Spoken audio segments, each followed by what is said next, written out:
Salam əziz izləyicilər. Bu gün sizlərə həm xanımlar üçün maraqlı olan, həm də bəylər üçün maraqlı olan bir mövzu ilə gəlmişik: astrologiya. Bugünkü qonağımız astroloq Aytən Səlamini sizlərə təqdim etmək istəyirik. Xoş gəlmisiniz Aytən xanım. Xoş gördük hər birinizi. Salamlar. İlkin növbədə bunu qeyd edeyim ki, astrologiya sahəsi mənim üçün də çox maraqlıdır. Uşaqlıqdan inandığım bir sahədir. Həmişə bürclərə, onların insanların həyatına təsirinə, hardasa nəyəsə müdaxiləsinə, yəni nəyisə yönləndirdiyinə inanmışam. Suallarım var təbii ki. İnşallah bugünkü danışıqda da suallarım cavab tapacaq deyə düşünürəm. Başlayaq, hazırsınızsa? Başlayaq. Aytən xanım, ilk sualım bu olacaq ki, astrologiya nədir? Astrologiya insanın doğum tarixi və saatına əsasən gökyüzü planetlərinin hərəkət sxemini analiz edən bir sistemdir. Və burada qeyd etmək istəyirəm ki, çoxlarınız astrologiyaya elm deyə müraciət edirsiniz, amma astrologiya bir elm deyil. Çünki astrologiya heç bir laboratoriyada sübuta yetirilən bir sistem deyil və yaxud da ki, onun %100 qarantisi yoxdur. 2/2 deyil. Amma astrologiya elm əsasında, yəni astronomiya əsasında verilən informasiyaların əsasında verəcəyimiz analiz və proqnoz sistemidir. O zaman astrologiyaya elm yox, sistem deməyimiz daha düz olar. Yəni insanlar bunu çox vaxt səhv salırlar. Analiz sistemi deyə bilərik. Bəli. Hətta növbəti sualım belə olacaq ki, onu falçılıqla da qarışdırırlar. Siz düşünürəm ki, bu fərqi izah edəcəksiniz bizə. Düz mən inanmıram elə bir şey olduğuna, amma astrologiya ilə falçılığın nə fərqi var? Yəni insanlar bunu harda görməlidirlər bu fərqi? Astrologiya ilə falçılığın çox böyük fərqləri var, amma müəyyən oxşarlıqları olduğu üçün insanların beynində sual işarəsi yaradır. Ona görə ki, astrologiya bir astroloq mütləq və mütləq minimum 1-2-3 illik təhsil keçməlidir. O riyaziyyat, astronomiya və analiz qabiliyyətinə sahib olmalıdır. Falçı isə ona verilən intuisiya, hər hansı bir vergiyə əsasən heç nə riyaziyyat bilmədən, astronomiya bilmədən, heç bir analiz qabiliyyətinə sahib olmadan qarşı tərəfin həyatı barədə çox dəqiq proqnozlar verir. Amma astrologiyada isə dəqiq proqnoz sistemi yoxdur. Çünki bir astroloq qarşı tərəfə baş verəcək prosesləri izah edə bilər. Amma qarşı tərəfin nə yaşayacağını deyə bilməz. Yəni bir astroloq qarşı tərəfə sən ailə həyatı quracaqsan, sən heç zaman evlənməyəcəksən, sən heç zaman uşağın olmayacaq və ya da sən bu il iflas eləyəcəksən kimi dəqiq proqnozlar verə bilməz. Çünki astrologiya bir enerji sistemidir. Biz baş verəcək prosesləri görürük, amma biz insanın iradəsinə və seçimlərinə qarışa bilmərik. Falçılar isə insanların iradəsini bir kənara qoyaraq, onların artıq bilinc altına bir kodlama yükləyirlər. Bu il sən boşanacaqsan. Bu il sən xəstəlik tapacaqsan. Hətta o insan o xəstəliyi tapmasa belə, hətta onu yaşamasa belə, onun artıq bilinc altında, beynində o kodlama var. O narahatçılıq keçirdəcək. Hətta ailəsində bir balaca bir problem olsa belə, deyəcək falçı da mənə demiş ki, sən boşanacaqsan, sən ayrılacaqsan. Mən heç bir belə deyim, səy göstərməyimə ehtiyac yoxdur. Amma astroloq isə belə deyə bilməz. Astroloq qarşı tərəfə deyir ki, bu il ailəndə problemlər yaşaya bilərsən. Müəyyən münasibət çətinlikləri yarana bilər, amma bunun öhdəsindən gəlmək sənin və qarşı tərəf partnyorun əlindədir. Yəni seçim və iradə burada insana buraxılır astrologiyada. Düzdür. Yəni fərqi belə izah eləmək olar ki, falçılar neqativ enerjini, insanların hamının psixologiyası normal olmaya bilir də. Psixologiyası zəif insanların şuuraltısına yeridir və onların həyatına təsir edir. Astrologiya isə sadəcə ehtimalı deyir və öncədən xəbərdarlıq kimi. Bəli, bu bir hava proqnozu kimi ola bilər. Yəni necə?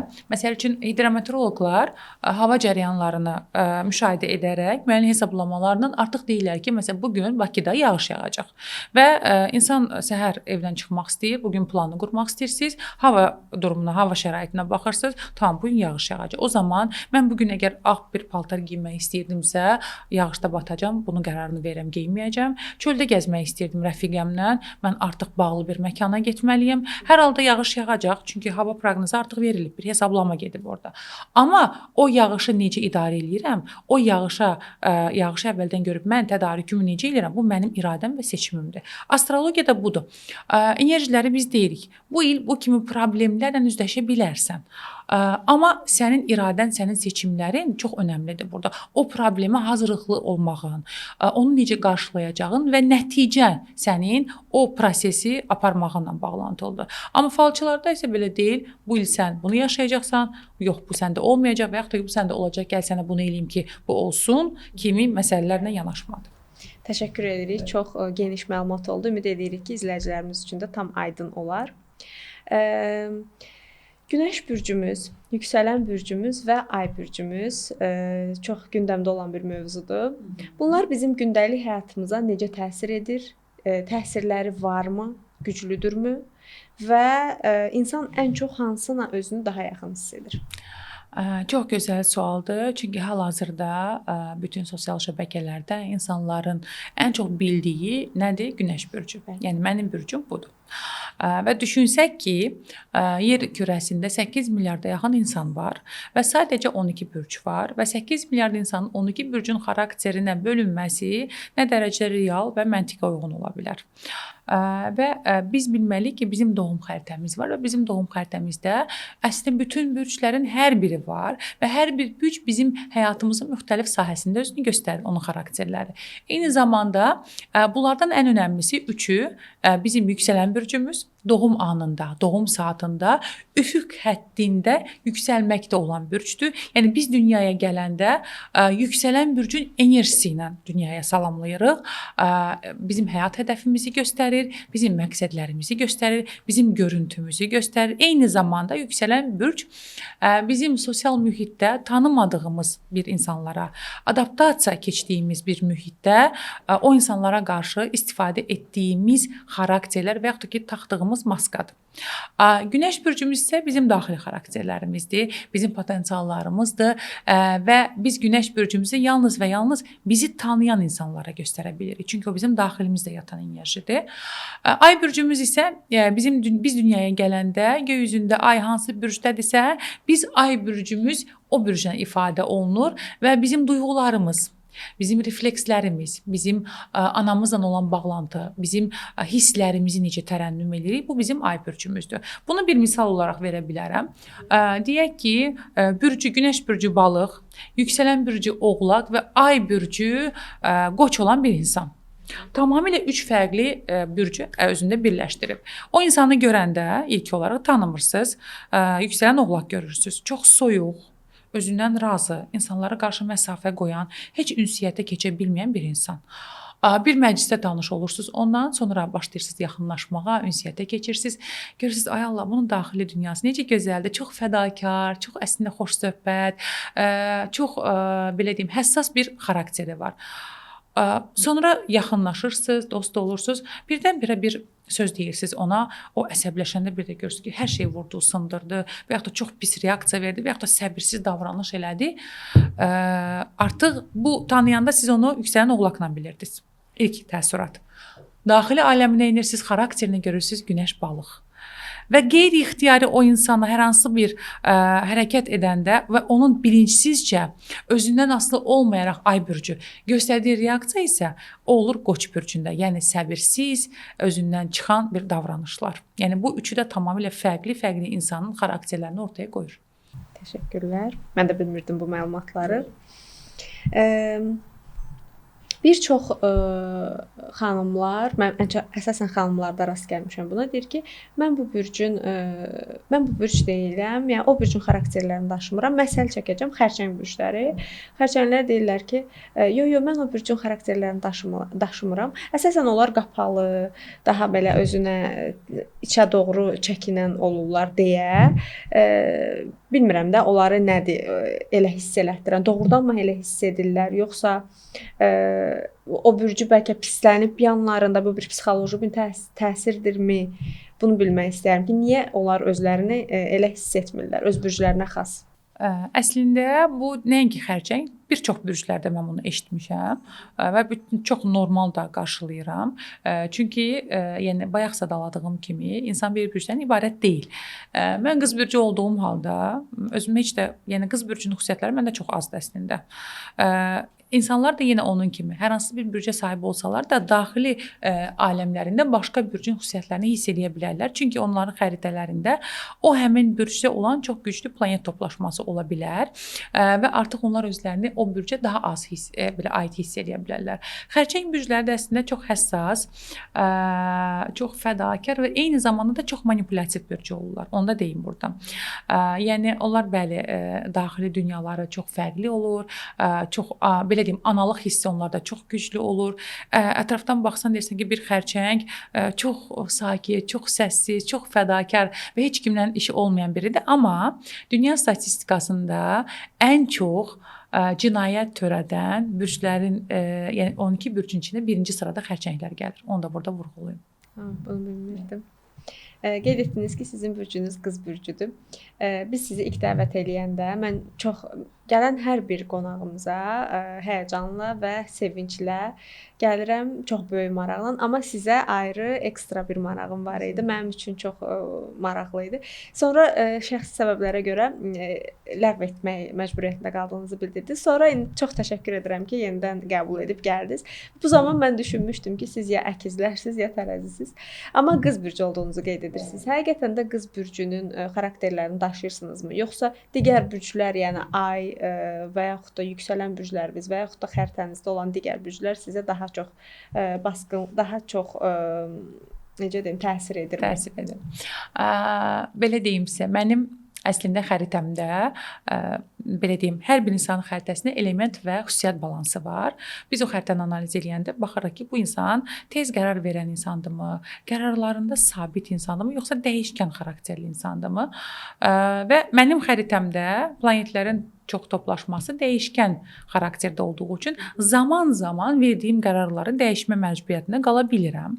Amma mənim yüksələn bürcüm qızdır, günəş bürcüm də qızdır, ayım Oxatandır və xəritəmdə Şir bürcündə böyük bir stelium var, Oğlaqda böyük bir stelium var, Marsım Boğadadır, şimal ay düyümüm Dolçadadır. Baxın görün nə qədər kombinasiyalar var. Yəni mən bunun dərinliklərinə çox getmirəm.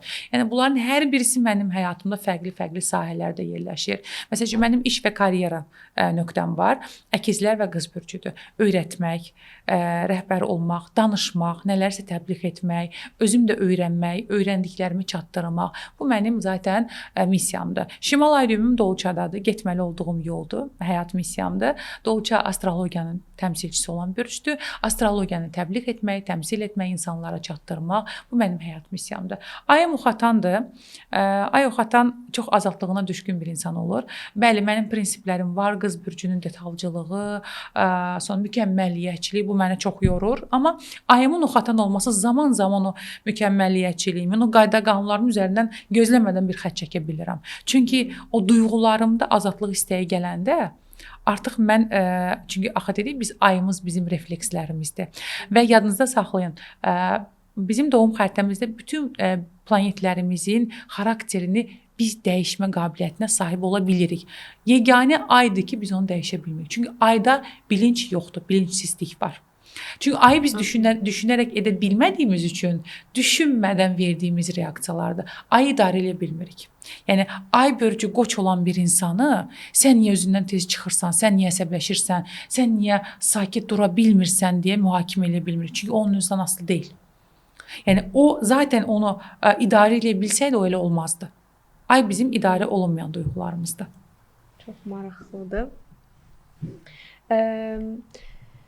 2026-cı ildə bir çox astroloqlar proqnozlar verdilər. Sizcə bunlar mifdir, yoxsa doğrudur? Məsələn, deyirlər ki, bu il tutaq ki, filan bürc çox varlı olacaq, filan bürc çox şanslıdır, filan bürc çox ağıllıdır. Yəni bunlar həqiqətən də doğrudanmı var? Bu bürc ağıllıdır, bu bürc pulu çəkən bürcdür. Bir misal da çəkmək istəyirəm sizin cavabınızdan öncə. Məsələn, mən bir Oğlaq bürcü tanıyıram. O hər zaman deyir ki, mən hara getsəm qarşıma pul çıxır.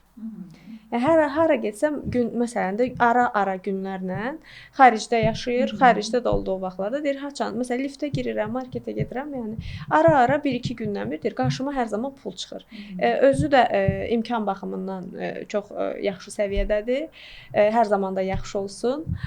Buna görə Bu düzdürmü ki, yəni həqiqətən də var o bürclərin o çəkmək qabiliyyəti. Sadəcə olaraq bəzi, məsələn, elə buğalar və yaxud da elə oğlaqlar var ki, çəkə bilmir. Ola bilər ki, istedadı yoxdur və yaxud da tapa bilməyib hələ özün. Bu düzdür? Biz tamamilə deyə bilmərik ki, oğlaqlar özünə pul çəkir və yaxud da ki, buğalar heç özünə pul çəkə bilmir və yaxud da ki, bu bürclər ağıllıdır. Bu bürclər məsəl üçün həyatda varlı olacaqlar, bunlar məsələn varlı olmayacaqlar falan. Yəni bunlar yenə də ümumiləşdirməyə girir. Bu qədər insan, onların ayrı-ayrı xarakterləri, potensialları, onların böyüdüyü, dünyaya gəldiyi ailə, şərait, bunların hər birisi bizim həyatımıza təsir edir. 2 dənə eyni insan götürsək ki, eyni gün, eyni saat və eyni dəqiqə dünyaya gəliblər, amma fərqli ailələrdə dünyaya gəliblər. Onların o potensiallarını üzə çıxartmağında belə ailədən gələn dəstək olmalıdır. 2 əkizlər bürcünü götürək. 2 əkizlər bürcü var. Məsəl üçün əkizlər beyin, hafizə, gözəl nitq, danışıq, yaxşı jurnalist ola bilərlər, yaxşı spiker ola bilərlər, yaxşı biznesmen ola bilərlər. Beyinləri çox güclü, IT mütəxəssisi ola bilərlər. Beyinlə bağlantılı bütün işlərdə əkizlər bürcü çox mükəmməl səviyyədə iş görə bilərlər. Amma bir əkizlər yaxşı bir ailədə dünyaya gəlib, ona yaxşı bir təhsil veriblər və o böyüyüb yaxşı bir mütəxəssisdir, bir IT mütəxəssisidir, bir jurnalistdir, bir yazıçıdır. Digər əkizlər bürcü isə əslində beyni çox gözəl işləyir, amma o elə bir ailədə dünyaya gəlib ki, ona savad verilə bilməyib və yaxud da ki, ata-ana yaxşı düzgün tərbiyə verməyib, savad verə bilməyib və o da əkizlər bürcüdür. O da beynini gözəl istifadə edəcək, amma necə istifadə edəcək? Məsələn, o internetdə haker olacaq. Başqalarının pulunu almaqla məşğul olacaq, beynini səhv yola istiqamətləndirəcək və yaxud da ki, yalançı ola bilər, fırıldaqçı ola bilər. Məsəl üçün, insanların pulunu aldatmaqla beyin gözəl işləyir. Amma o digər insan yaxşı bir ailədə dünyaya gəldiyi üçün düzgün şəkildə o beynin funksiyasını dəyərləndirdi. Digəri isə o şərait olmadığı üçün artıq o neqativ tərəfdən onu işlətməyə başladı. Amma proqnoz veriləndə 2026-cı il əgər bir peşəkar astroloq proqnoz verirsə, bir də bunu mütləq vurğulayacağam ki, hər zaman bürc proqnozlarını dinləyəndə, yəni bir peşəkar astroloqdan dinləyirsinizsə, yüksələn bürcünüzə uyğun dinləməlisiniz əslində. Çünki astrologiyada ev sistemi analiz olanda birinci ev və yüksələn bürcdən proqnozlar başlayır. Yəni proqnozu yüksələn bürcə əsasən dinləsəz, o düzgün çıxacaq. Amma 2026-cı il ümumiyyətlə ümumi proqnozlar veriləndə yenə də orada bəli, enerjilər deyilir. 2026-cı il Yupiter xərçəng bürcündədir. 2026-nın iyuluna qədər xərçənglər şanslıdır. 2026-cı ilin iyulundan sonra isə şir bürcləri şanslıdır. Amma burada o qədər fərqli kombinasiyalar var ki, gələk çıxaq bir şir bürcü ki, onun Günəş və Cənub ay düyün birləşməsi var və Yupiter tranziti gəldi onun üzərinə. O həyatına bağlı çox böyük bir çöküş yaşaya bilər. Əksinə o şans deyil, ona neqativ bir enerji gətirə bilər. Ona görə də bizim verdiyimiz proqnozlar ümumiləşmişdir.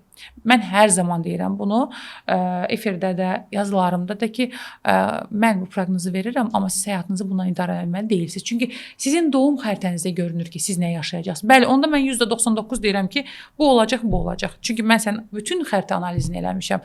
Amma artıq insanların xəritəsində hansı kombinasiyalar var, onu biz bilmirik. Biz ümumilikdə bürc enerjilərini deyirik, amma orada o enerjilərin %50-50 kiməsə uyğun gəlib və kiməsə uyğun gəlməməsi baş verə bilər. Bu normaldır. Onu insanın öz qərarı dəyişir də, düzdür? Onun qərarı insanın xəritəsi dəyişir. Belə deyim sizə, biz bir proqnozu veririk. Amma o insan yenə xəritəsində elə bir neqativ kombinasiya yaşana bilər ki, o insan ondan xəbərsiz, o gözləyir ki, bu işdə karyerada yüksəliş yaşayacaq.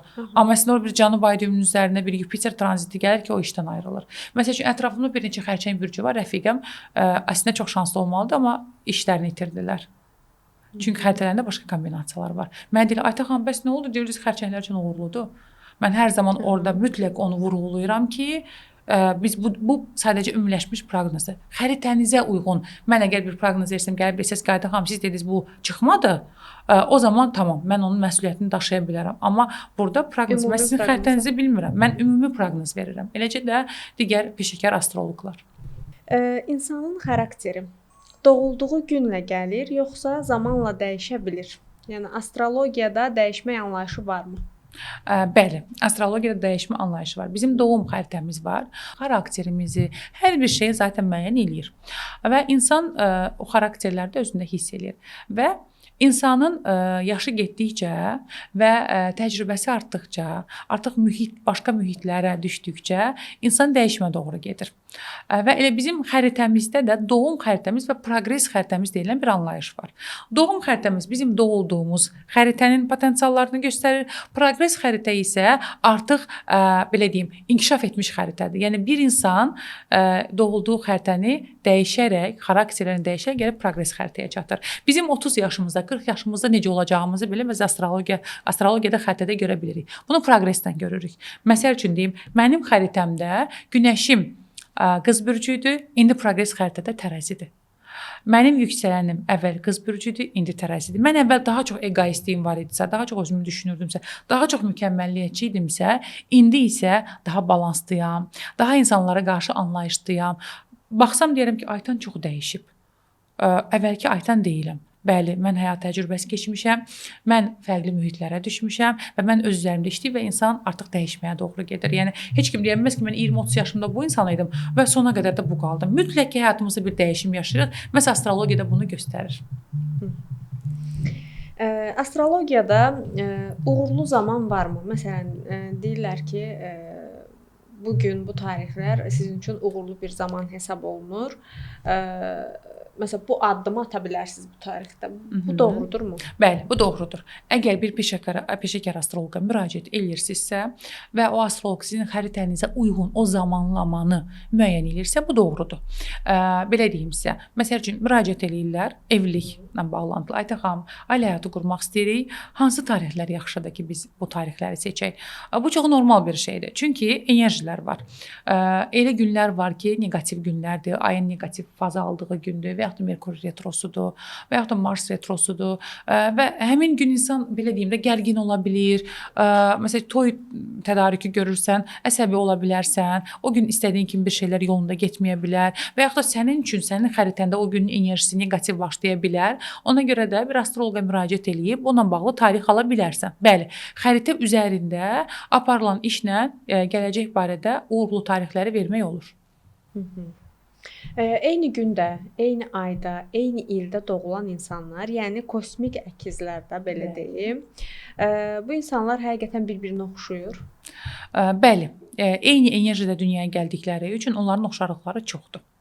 Əgər fərqli ailələrdə dünyaya gəlirsə, onların astrologiyada belə bir söz var, coğrafiya qədərdir məsələsi. Burada da bu işləyir. Yerləşdiyin, doğulduğun ölkə, ev, ailə çox önəmlidir burada. Sənin formalaşmağında önəmlidir. Sənin potensiallarını görüb görməməsində önəmlidir. Amma eyni zamanda bəli, eyni xasiyyətli insanlar var. Eyni taleyi bölüşən insanlar da var. Yəni biz görürsüz deyirik ki, məsələn, milyonçular və yaxud da ki, müəllimlər, yəni bir qrup insanlar var ki, onlar eyni taleləri bölüşə bilirlər, eyni xarakterə malik ola bilirlər ki, bu astrologiyada da var və oxşar doğum xəritələri var və orada kombinasiyalar demək olar ki, oxşardır. Orada fərqlilik desəz nədir? Yenə deyəcəm, coğrafiya, düşdüyün mühit və eyni zamanda insanların iradəsi. Çünki iradə burada çox önəmlidir. İradə ilə də bir çox şey dəyişə bilir həyatımızda. Maraqlıdır. Bir çox xanımlar uşaq dünyaya gətirən zaman keysəriyyə üsulunu seçir, bəziləri isə təbii üsulu seçir. Bu uşağın bürcünə təsir edirmi? Məsələn, uşaq balıq bürcündə doğulacaqsa, əgər məsələn tez keysəriyyə olursa, dolça bürcü olur. Bu uşaq həqiqətən balıq bürcüdür. Yoxsa yəni bu onun əsl bürcüdürmü? Yoxsa ana məsələn uşağın taleyinə müdaxilə etmiş olurmu? Yoxsa bu elə belə olmalı idi və buna görə də oldu? Çox gözəl sualdır. Bir insan nə zaman dünyaya gələcəksə o zaman gəlir. Yəni bu keysəriyyə, təbii doğuş, bunun heç bir fərqi yoxdur. İnsanın ana bətnindən çıxarıldığı o an, o mayədən çıxır və ilk nəfəsini alır və onun göbəcəsi kəsilir. O artıq onu dünyaya tanışlıq anıdır. O 6 aylıq da dünyaya gələ bilər, perintal uşaq da ola bilər və yaxud da ki, nə bilim 10 ayda dünyaya gələ bilər, keysəriyyə ola bilər. Bunun heç bir önəmi yoxdur. Əsas o insanın dünyaya gəldiyi tarix və saatdır ki, onun bürcü də olmalıdır və yüksələni də olmalıdır və ay bürcü də olmalıdır. Yəni bu heç bir müdaxilə deyil. Bəzən yəni keysəriyyə məcburiyyətdən olur. Hətta bu məcburiyyətdən olmasa da belə, belə deyim, insan nə zaman dünyaya gəlirsə, onun bürcü hər bir şey onunla bağlantılı. Yəni bu 6 aylıq dünyaya gəldi, əslində 9 aylıq olar, ciddi bir məsələ yoxdur. Və yaxud da ki, dünyaya gəl belə bir şeylərlə çox üzləşirəm. Mən dünyaya ayın 22-si gəlmişəm, amma pasportda yazılıb 25-i. Bu çox zaman keçmiş zamanlarda olurdu. Tamam, sən nə zaman dünyaya gəlmisənsə odur. Yəni pasportu qoyuruq bir kənara. Onun heç bizim heç bir hökmü yoxdur. Sən ilk olaraq ana bətnindən çıxanda nəfəs aldığın o an, tarix, saat nədirsə, sən həyata bu tarixlə gəlmisən və bu enerjilərlə gəlmisən. Çünki baxın, sual olunur ki, Aytən xanım, yer kürəsindən bu qədər uzaqlıqda planetlərin nəyə görə insanlar üzərinə təsir olmalıdır? Yəni siz deyirsiniz ki, göydə planetlər və bizə təsir eləyir. Yəni bu nəyə əsaslanır? Baxın, yer kürəsinə qalaktikada, Günəş sistemində olan planetlərdə olan neytrino deyilən bir zərrəciklər var. Və bu neytrinolar bir saniyədə milyonlarla planetlərin Wi-Fi vəzifəsini daşıyaraq planetlərdə olan bütün enerjiləri yer kürəsinə gəlir. Və biz hal-hazırda sizlə indi danışırıq və biz əslində o neytrinoları görmə qabiliyyətinə sahib olsaq, biz elə bil ki, neytrino dənizində üzürmüş kimi görünərik. Bizim bədənimizdən bir saniyədə neçə milyon neytrino keçir. Və onlar bizə hardan gəlir? Bu elmdir. Onlar bizə Günəş sistemində olan planetlərdən gəlir. Və onların bütün yaddaş sxemi, onların bütün enerjiləri yer kürəsinə və insanın bədənindən keçmə qabiliyyətinə sahib olan bir zərrəciklərdir. Və deyən o sual verirlər ki, Aytən xanım, o planetlərdən bizə gələn enerji hardan gəlir? Necə ola bilər o? Gözə görünməyən o neytrinolar var ki, onlar bizim bədənimizə o planetlərin enerjilərinin yaddaş daşıyıcısıdır. Biz Wi-Fi-ı da görmürük. Evdə Wi-Fi qoşuruq hal-hazırda. Bütün belə 5G, 3G o sistemlə bizim telefonlarımız işləyir. Dünyanın başqa yerindən, Amerikadan bizə məlumat gəlir. Instagramı açırıq, hansı bir sosial şəbəkəni açırıq, şəkil görüb. Bunlar görə bilirikmi bu daşıyıcıları? Görə bilmirik. Görüntülü danışırıq. Bəli, bunlar hamısı daşıyıcılar vasitəsilə bizə Wi-Fi deyək.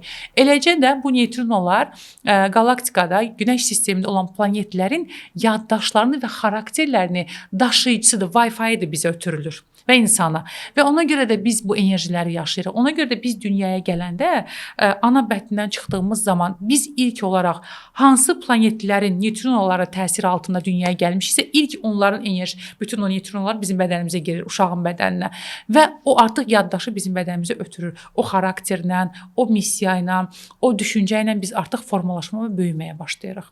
Yəni əslində bizi və planetlər arasında məhz əlaqəni yaradan bu sistemdir.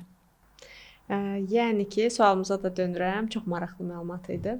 Yəni ki, hansı gün doğulmusan? Yəni sənəddə nə yazılır və yaxud da ola bilər ki, hər hansısa bir problemə görə vaxtından öncə doğulursan, fərqi yox. Heç bir fərqi yox. Hansı gün doğulursan? Hansı gün dünyaya gəlmisənsə, hansı saatda dünyaya gəlmisənsə, o bürcsən, o yüksələndəsən, o ay bürcündəsən. Və belə olmalıdır. Bəli. Bunu heç kim, bəli.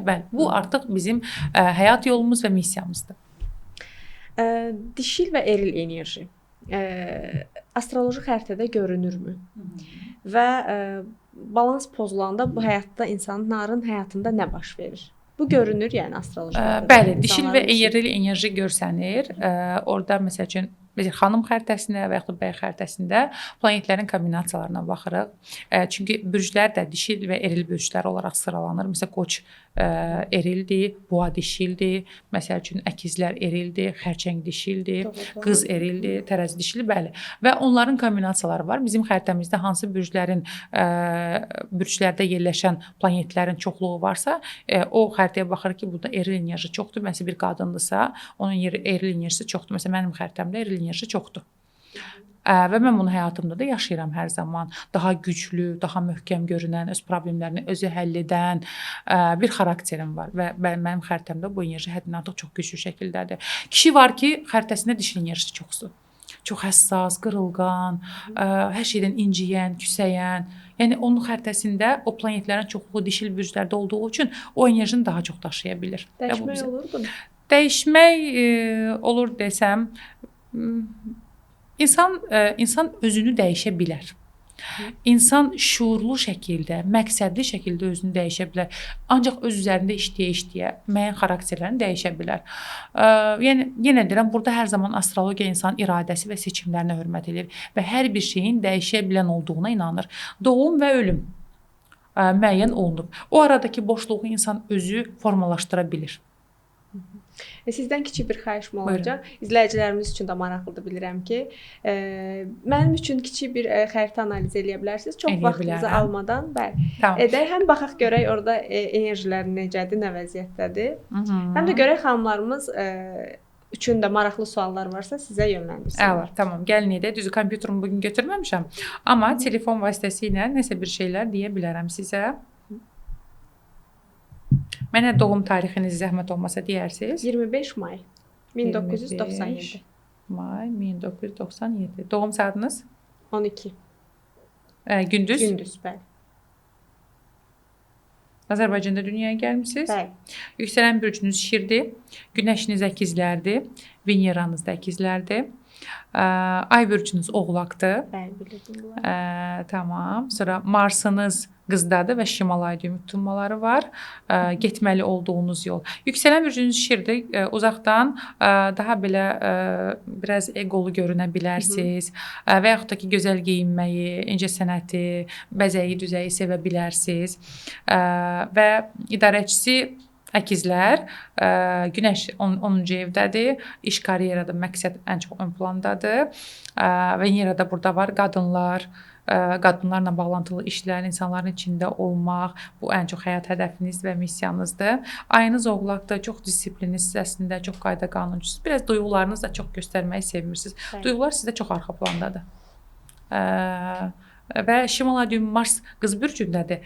Disiplina var sizdə, qayda qanun var, mükəmməliyyətçilik var, işinizə çox düşkünsüz və gələcəkdə də ümumiyyətlə maddiyyat, iş, karyera mövzularında sizin həyatınızda çox yaxşı uğurlar və gəlirlər olacaq. Bunu da deyə bilərəm.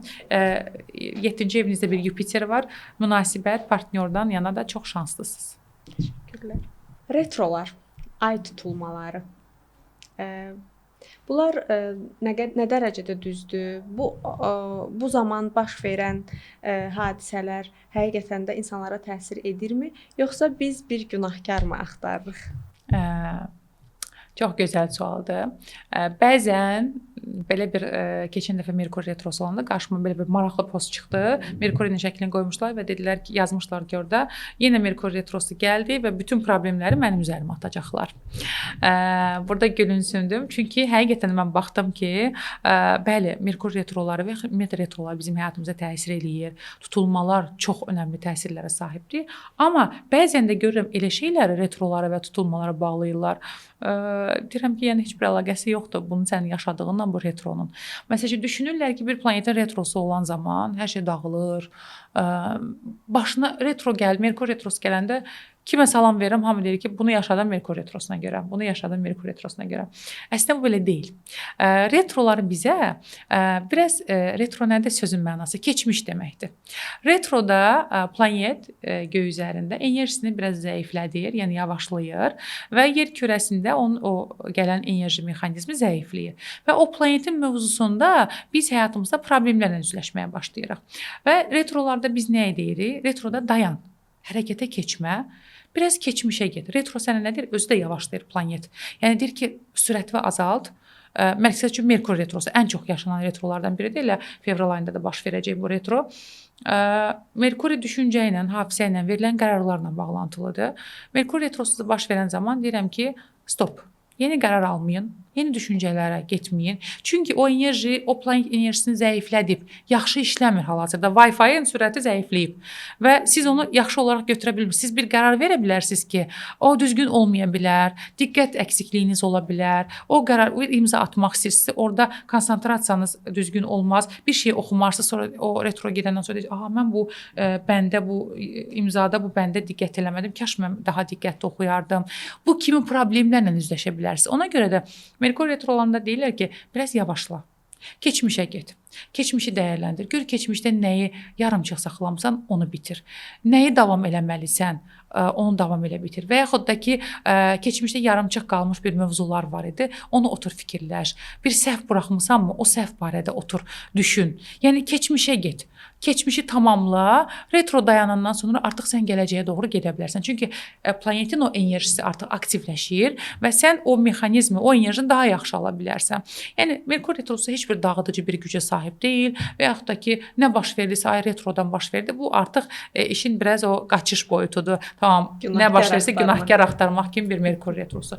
Tutulmalar isə çox önəmli kombinasiyalardır insan xəritələrində və həqiqətən də bizə çox önəmli təsirlər verir. Tutulmanın təsirləri qaçılmazdır. Amma bu da hər insana eyni dərəcədə təsir verə bilməz. Hər zaman deyirəm ki, tutulma dərəcələri var və o dərəcələrdə bizim önəmli planetlərimiz varsa, biz o tutulmanın təsirini daha güclü şəkildə ala bilirik. Təşəkkürlər. İnsan nə vaxt astroloqa müraciət etməlidir? Bu nə zaman bir zərurətə çevrilir? Gözəl sualdır. Əslində astroloqa müraciət etmək bir zərurət olmamalıdır. İnsan gələcəyini düzgün şəkildə planlaması üçün, qərarlarını vaxtında verməsi üçün, bu sahələri düzgün müəyyən etmək üçün bir astroloqa müraciət edə bilər. Çünki mən hər zaman deyirəm ki, astroloq olmamışdan öncəki aytən və ondan sonraki aytən arasında yerlə göy qədər fərq var. Ona görə ki, astroloq olmamışdan əvvəl qərarlarımda, məsləhətlərimdə yanılmalar olurdu, zamanlama belə deyim, xətası olurdu. Düzgün olmayan zamanda düzgün olmayan qərarlar verə bilirdim. Bu həm özümə ziyan idi, həm də ətrafıma ziyan idi. Amma bir astroloqa müraciət edəndən sonra isə sən artıq bilirsən ki, nələr baş verəcək. Sən düzgün zamanlama qura bilirsən. Sən düzgün plan qura bilirsən və yaxud da ki, planlarını düzgün zamanda həyata keçirə bilirsən ki, onun nəticəsini əldə edə bilərsən. Bir plan qururuq. Deyirsən, mən bu il biznes qurmaq istəyirəm. Amma əslində bu il sənin xəritəndə biznes işi üçün uğurlu bir zaman deyil. Sən o biznesi qurub sonra onu batıra bilirsən. Amma bir astroloqa müraciət edəndə astroloq deyir ki, bu zaman o zaman deyil. Səbirli ol. Bu zaman negativ enerjilər var. Böyük ehtimal ki, o biznesin istədiyin uğura sahib olmayacaq. Bu ili bu cür dəyərləndirə bilərsən. Bu sahədə dəyərləndirə bilərsən. Bu tarixlər isə daha gözəldir ki, o işi qurasan və o işin nəticəsini, bəhrəsini görəsən. Bu zamanlama üçün gələcəyini düzgün qurmaq istəyirsənsə, bir astroloqa, peşəkar astroloqa müraciət edə bilərsən. Deməli, bir zərurət halında yox, hər zaman müraciət olunmalıdır ki, düzgün yol alınsın. Bəli. Çünki dünyada hal-hazırda önəmli insanlar, dünya liderləri, prezidentlər, keçmiş zamanlarda şahlar, padşahlar hər zaman gələcək proqnozuna nələr baş verəcəyi, müharibələri, hər bir şeyi astroloqlarla məsləhətləşib qururdu. Çünki onlar özləri ağıllı insanlar olduqları üçün onlar istəyirlər ki, düzgün zamanda düzgün planlarını həyata keçirsinlər və düzgün istədikləri nəticəni alsınlar. Eləcə də hal-hazırda günümüzdə həqiqətən də çox ağıllı insanlar, gələcəklərini düzgün planlamaq istəyən insanlar mütləq və mütləq astroloqlarla işbirliyi eləyirlər. Təşəkkürlər. Uşaqlar, bir çox uşaqdan indi soruşsaq, deyəcək ki, mən böyüyəndə polis olmaq istəyirəm, mən böyüyəndə müəllim olmaq istəyirəm, mən böyüyəndə həkim olmaq istəyirəm və s. Siz heç demisiniz ki, mən böyüyəndə astroloq olmaq istəyirəm? Çox gözəl sualdır. Desəm ki, mən ümumilikdə astrologiya ilə tanış olana qədər astrologiyanın nə olduğunu bilmirdim. Çünki mən uşaqlığımda sahə olaraq müəllimliyə yönəlmişdim. Mən ingilis dili müəlliməsiyəm əslində, sənət olaraq birinci Xaricilər Universitetini bitirmişəm, Qafqaz Universitetinin Amerikan və Böyük Britaniya ədəbiyyatını bitirmişəm fərqlənməklə və hətta bir 5 ilə yaxın orada universitetdə ingilis dili müəlliməsi işləmişəm, tələbələrim olub. Və sonra zaman elə bir zamana gəldi, çıxdı ki, mən astrologiya ilə tanış oldum. Sadəcə bir xəritə analizi ilə. Və bir xəritə analizi mənə beynimdə bu sualı yaratdı ki, necə ola bilər ki, bir insan uzaq məsafədən sadəcə mənim doğum tarixim və saatımı əsasən mənim bu qədər yaşadıqlarımı, bütün həyatımı görə bilir. Yəni bu falçı deyil. Bu analiz eləyir mənim doğumdan, tariximdən və doğum saatımdan və məndə artıq astrologiya barədə bir fikir formalaşdı və o günə qədər də bürclərdən başqa heç nə mövzu bilmirdim. İnsanlar var deyir ki, mən 15 yaşından astrologiya ilə maraqlanırdım falan. Yox, mən yalan deməyəcəm. Mən öyrənəcəyim o zamana qədər astrologiya barədə sadəcə bürclər barədə bir anlayışım var idi. Ondan sonra mən astrologiya ilə tanış oldum və həqiqətən də bu peşəni, bu işi o qədər gözəl sevgi ilə yanaşdım ki, hələ də işimi, peşəmi çox sevirəm və düşünürəm ki, insan sevdiyi işdə uğur qazanır.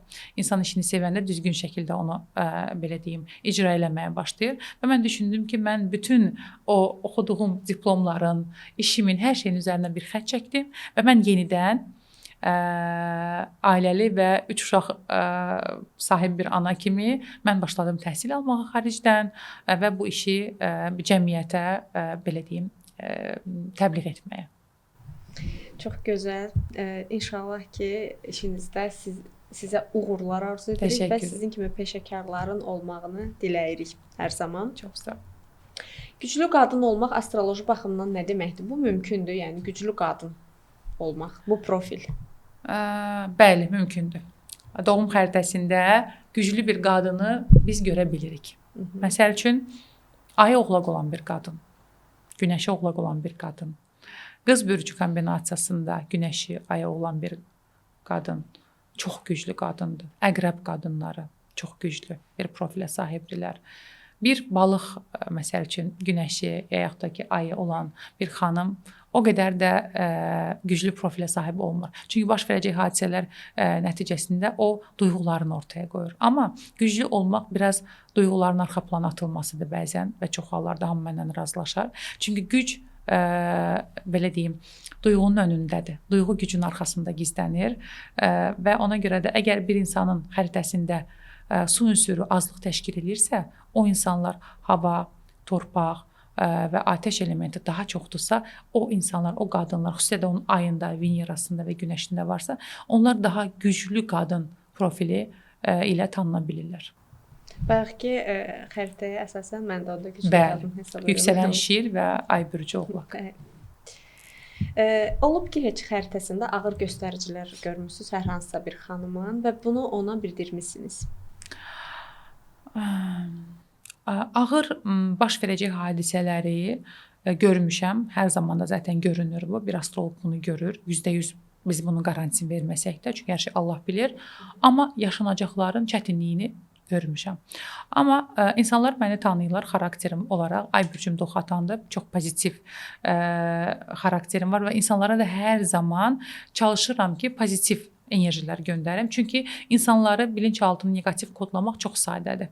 Amma onları pozitivə yükləmək ən çətin olan işdir. Mən çox çalışıram ki, hər zaman seanslarımda, hətta tələbələrimə də bunu öyrədirəm ki, heç vaxt insanlara negativ proqnoz verməyin. Bugün çox var belə astroloqlar. Çox təəssüflər olsun ki, özlərini Allah yerinə qoyurlar. Onlara xəstəlik tapacaqsan, qəza keçirdəcəksən, bu baş verəcək. İnsanları panikaya salırlar. Çox pis bir yanaşmadır. İşinin peşəkarı olan insan və bir tək ki, biraz insanın burada vurğulayacağım ki, insanın öz həyatı, öz psixologiyası da burada çox önəmlidir. Mənim xarakterim heç negativ deyil. Yəni mən insanlarla ümumiyyətlə öz negativlərimi də, öz problemlərimi də bölüşməyi sevmirəm. Eyni zamanda insanlara problem ötürməyi də sevmirəm. Əgər mən bir kombinasiyanı orada görürəmsə, ona sadəcə olaraq bir mesaj verə bilərəm. Burada diqqətli ol. Sağlamlıqla bağlı bir problem görürəmsə və dəfələrlə görmüşəm, məsləhətlidir ki, həkimə müraciət eləyərsən. Yaxşı olar ki, bir həkim nəzarətinə gedərsən və yaxud da ki, münasibətdə bu ehtiyatlı olarsan, çox məsələləri böyütmə, belə bir problemlər ola bilər, hər şey səndən asılıdır, bu münasibəti daha gücləndirmək sənin əlindədir falan. Bu kimi proqnozlarla onları artıq istiqamətləndirirəm. Hətta sonra mənə geri dönüşlər olur. Məsəl üçün bir dəfə seansın birində bir xanım ana öz uşağının universitetə qəbul olmasını soruşurdu. Mən dedi ki, Aytən xanım, üstündən bir neçə il keçmişdi. Dedi, siz proqnoz verəndə orada dediniz ki, belə bir yanaşma elədiniz ki, inşallah ki qəbul olar, amma bu il daha uğurludur, yaxşı olacaq falan. Deyir mən bildim ki, siz istəmirsiniz neqativ bir şeylər deyəsiniz. Mən onu hiss elədim sizdən. Və həqiqətən də belə oldu. Qızım məsələn bu ildə qəbul oldu falan. Məsələn mən orada deyə bilmərəm ki, tələbəyə sən bu il universitetə qəbul ola bilmərsən. O artıq o əlindəki bütün dəftər kitabı atacaq, oturacaq orada. Amma görürəm ki, bu il onun şansı çox azdır. Məsələn bu ildə daha çoxdur və o zaman deyirəm ki, çalış. Hər şey səndən asılıdır. Çox çalışsan əlbəttə ki, qəbul olacaqsan universitetə falan. Yəni mən o neqativ proqnozu mənim dilim gəlmir ki, qarşı tərəfə çatdırım, amma bir mesaj göndərirəm mütləq. Bəli, bir nəsə xoşa gəlməyən bir şey olanda yüngül formada izah edirsiniz. Bu mən bir oğlaq tanışım var hələ də, yaxınıq, tanışdan da yaxınıq hətta. O həmişə deyirdi ki, bir uşaq vaxtı deyir mənim yanımda, bilmirəm astroloq idi yoxsa, amma bu işləri bilən bir xanım ona demişdi ki, oğlaq bürcləri elə bürcdür ki, onların hər zaman dərddən buynuzu çıxır. Yəni belə bir söz. Deyirəm ki, bunu çox şuur altına necə oturubsa, həm də uşaq olub deyə. Hələ də deyir ki, heç bir dərdi yoxdur indi.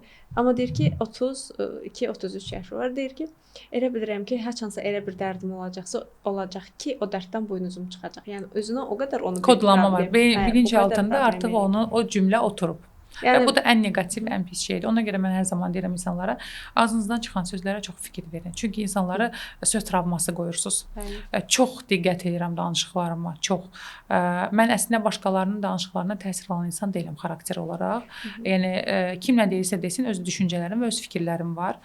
Amma bunu bildiyim üçün insanlara hər zaman diqqət eləyirəm. Çünki heç kim, hamı mənim kimi olmaya bilər. Ətrafımda çox görürəm sözlə travmalan insan, sözlə kodlanan insan. Bir söz deyirsən, tam çox narahat olur, panikaya düşür. Hətta olmasa belə o enerjini artıq beynində yazdığı üçün o enerjini özünə çəkməyə doğru başlayacaq. Ona görə olmaq lazımdır. Hamıya da inanmaq lazım deyil. Qeyri-peşəkarlara inanıb öz beyninizi məncə korlamayın. Heç kim korlamasın. İndi isə sizə suallarım qısa olacaq. Oyun kimi düşünək bunu. Mən sizə suallar verəcəm və hansı bürcə aid olduğunu qısa-qısa cavablayarsınız zəhmət olmasa. Stres anında ilk hansı bürclər susur? Buğa. Yalnız buğalar? Əqrəb. Bu planlıdır? Planlıdır. Strategiya istifadə edir. Oğlaq. Dolçalar. Amma bir qoç susmaz. Hansı bürc alış-verişlə rahatlayır? Şir.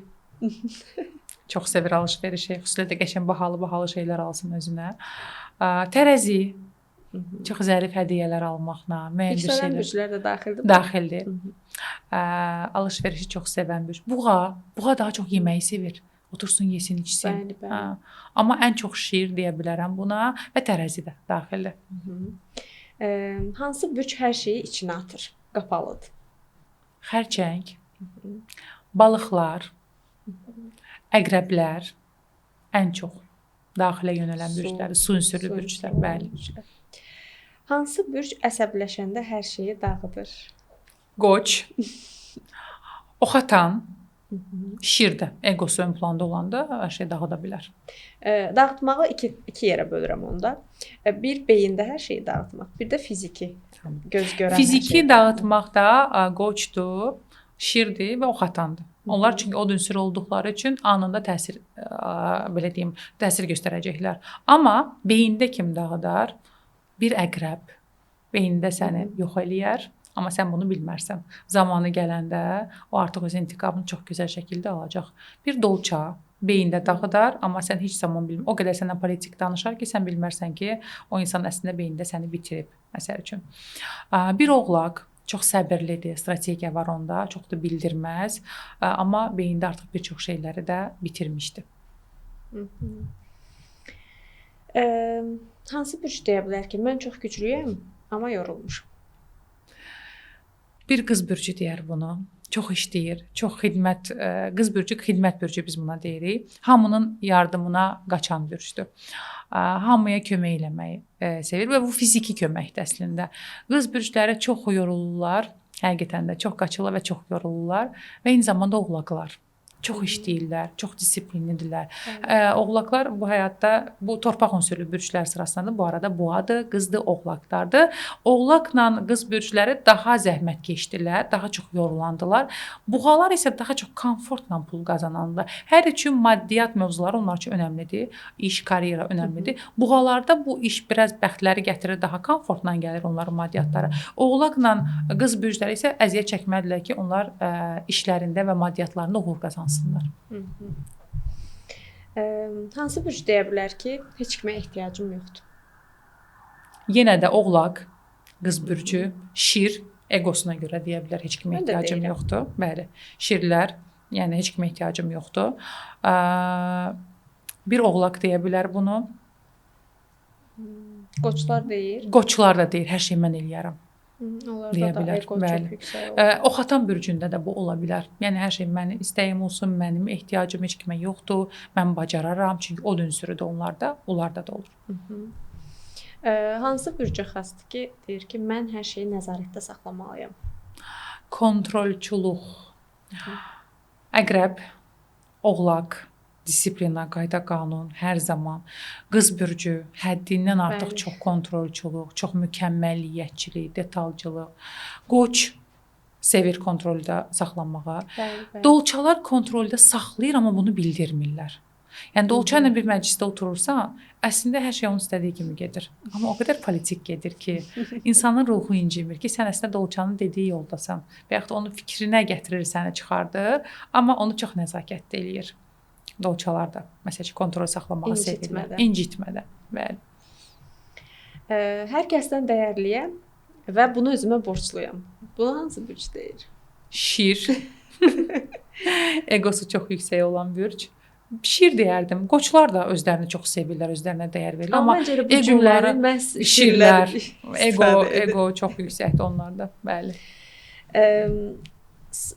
Artıq sona çatdıq. Tamam. Bizə ayrılan vaxtımız bitmək üzrədir. Hər bir qonağımıza verdiyimiz bir sual var. Onu sizə də vermək istəyirik. Buyurun. Hələ ki siz Laqresdə görməmişik. İnşallah tezliklə görərik və bizim orada xidmətlərimizdən yararlana bilərsiniz.